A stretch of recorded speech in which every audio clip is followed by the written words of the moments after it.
Om Swastiastu. Halo semua, perkenalkan nama saya Niwayan Atika Irawati, saya dari kelas 10 MIPA 2 nomor absen 34. Nah, jadi di sini saya mendapatkan tugas biologi berupa membuat literasi terkait dengan hewan invertebrata, yaitu yang pertama Platyhelminthes atau cacing pipih, kemudian yang kedua Nematihelminthes atau cacing giling, dan yang terakhir Annelida atau cacing berpigmen. Sebelum masuk ke tugasnya, saya ingin terus mengingatkan kepada kalian untuk tetap menjaga kesehatan dalam masa pandemi ini dengan tetap menerapkan 3M. Apa aja sih 3M ini? Yang pertama yaitu memakai masker,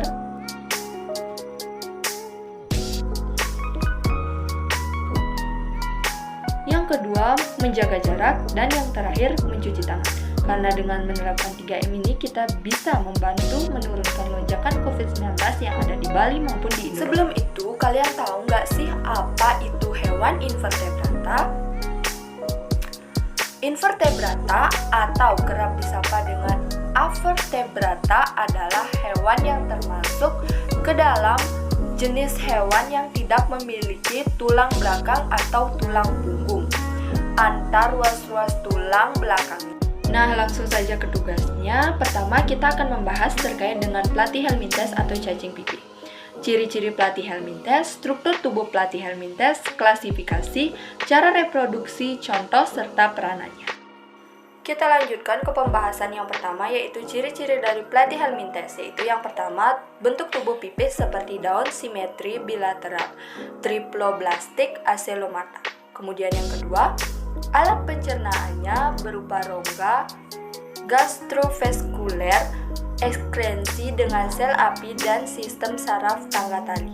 Yang ketiga, hidup di air tawar, air laut, tanah yang lembab, atau sebagai parasit pada hewan, tumbuhan, maupun pada manusia. Yang keempat yaitu cacing yang hidup parasit mempunyai lapisan kutikula dan alat isap atau alat kait yang digunakan untuk menempel pada dinding sel atau inangnya. Kemudian yang kelima yaitu bersifat hermafrodit, reproduksi generatif dengan perkawinan silang secara vegetatif dengan membelah diri atau fragmentasi. Selanjutnya kita akan membahas tentang struktur tubuh dari Platyhelminthes. Platyhelminthes memiliki 3 lapisan sel atau triploblastik, yaitu ektoderm, mesoderm, dan endoderm. Platyhelminthes merupakan cacing yang mempunyai bentuk tubuh simetri bilateral dan tubuhnya pipih secara dorsiventral.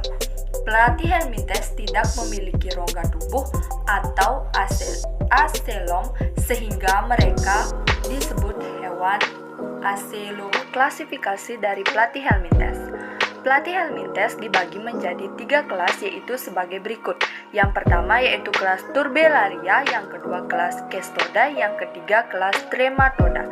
Pertama kita akan membahas terkait dengan kelas Turbellaria. Turbellaria permukaan tubuhnya bersila atau bulu getar jarang yang bersifat parasit, contohnya seperti planaria atau dugesi. Yang kedua kita akan membahas tentang kelas Cestoda. Kelas Cestoda hidup parasit pada alat pencernaan hewan dan tumbuhan, terdiri dari sigmen, di mana sigmen mengandung alat perkembangbiakan atau proglodit. Dapat dibedakan menjadi antara scolex atau kepala dan leher stobilus. Scolex dilengkapi dengan alat pengisap terkait dengan menempel pada tubuh. Contoh dari Cestoda yaitu Taenia saginata atau cacing pita pada sapi dan Taenia solium atau cacing pita pada babi. Selanjutnya kita akan membahas tentang kelas Trematoda. Kelas Trematoda merupakan parasit pada manusia dan hewan, memiliki alat isap, daur hidup, memiliki inang perantara. Contohnya yaitu cacing hati atau Fasciola hepatica pada saluran pencernaan sapi maupun domba. Selanjutnya kita akan membahas terkait dengan cara reproduksi dari Platyhelminthes. Platyhelminthes bereproduksi secara generatif, vegetatif, atau keduanya. Pada umumnya, Platyhelminthes bersifat hermafrodit karena memiliki testis yang menghasilkan sperma dan ovarium yang menghasilkan sel telur. Reproduksi secara generatif dengan pembuahan sel telur untuk sperma. Contoh dari Platyhelminthes adalah yang pertama Turbellaria atau cacing berambut getar, yang kedua Trematoda atau cacing isap, yang ketiga ketiga Cestoda atau cacing pita.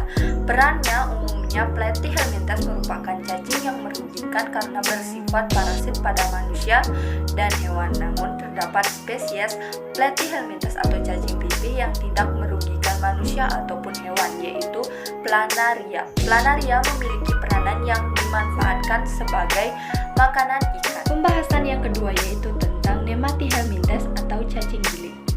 Ciri-ciri dari Nemathyhelminthes ini yaitu: yang pertama, bentuk tubuh gilig seperti benang, bilateral, simetri tertutup kutikula. Kemudian yang kedua, tidak beruas-ruas, triploblastik, pseudocelomata. Kemudian yang ketiga, saluran pencernaan sempurna karena memiliki mulut dan anus. Kemudian yang keempat, ada yang mikroskopis dan ada yang makroskopis. Yang kelima, bergonokoris atau dioceros, betina lebih besar daripada jantan. Yang keenam, ada yang parasit dan ada yang hidup bebas. Yang ketujuh, tidak mempunyai peredaran darah tetapi mempunyai cairan. Berikut struktur tubuh dari Nemathyhelminthes. Cacing ini tidak memiliki semen dan lapisan luar tubuhnya licin serta dilindungi oleh kutikula agar tidak terpengaruh oleh enzim inangnya. Nemathyhelminthes ini sudah memiliki suatu organ saluran pencernaan yang lengkap, yakni dari mulut, faring, usus, dan anus. Mulut terletak di ujung paling depan, serta anus terletak pada ujung paling belakang.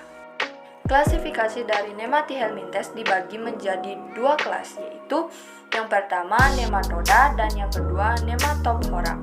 Beberapa nematoda yang menjadi parasit pada manusia adalah Ascaris lumbricoides atau cacing pada perut.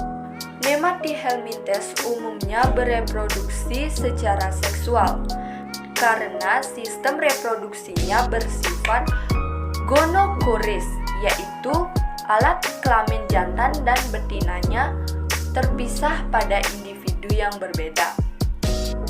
Fertilisasi dilakukan secara internal. Hasil fertilisasi dapat mencapai lebih dari 100.000 telur per harinya. Selanjutnya kita akan membahas tentang contoh dan peran dari Nemathyhelminthes. Yang pertama yaitu Ascaris lumbricoides atau cacing pada perut. Dapat menyebabkan penyakit Ascariasis atau cacingan. Yang kedua, Ocuris vermicularos atau cacing kremi.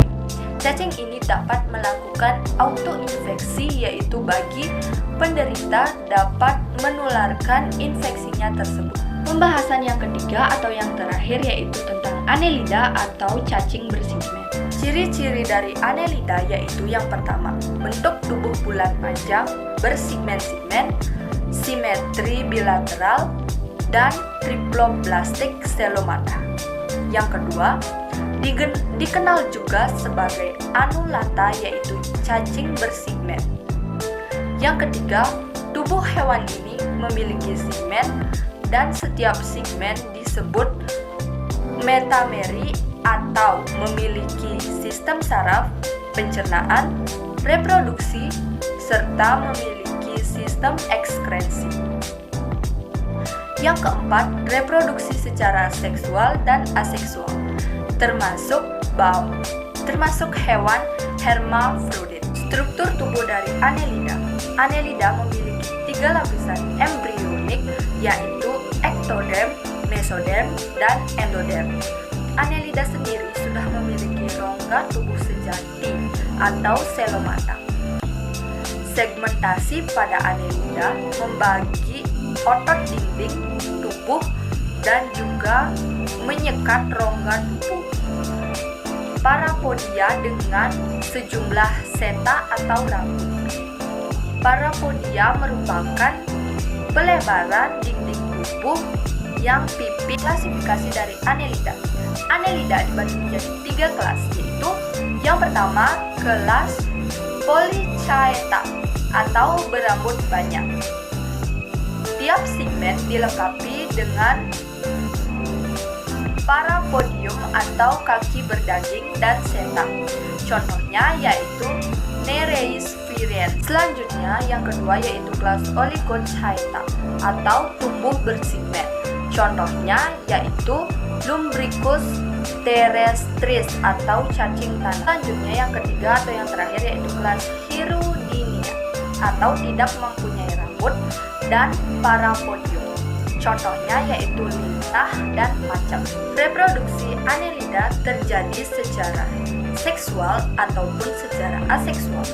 Reproduksi secara aseksual dengan cara fragmentasi atau pemutusan sebagian tubuhnya. Namun, sebagian besar Annelida bereproduksi secara seksual.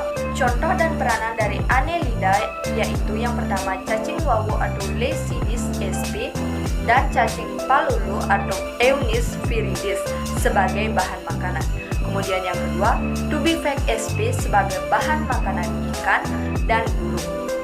Kemudian yang ketiga yaitu cacing tanah Lumbricus terrestris sebagai obat tipus semut. Kemudian yang keempat yaitu lintah sebagai penghisap darah hewan maupun manusia. Sekian dari video saya. Apabila ada salah kata, saya mohon maaf sebesar-besarnya. Saya tutup dengan parama Santi. Om Santi Santi Santi Om. Bye semua.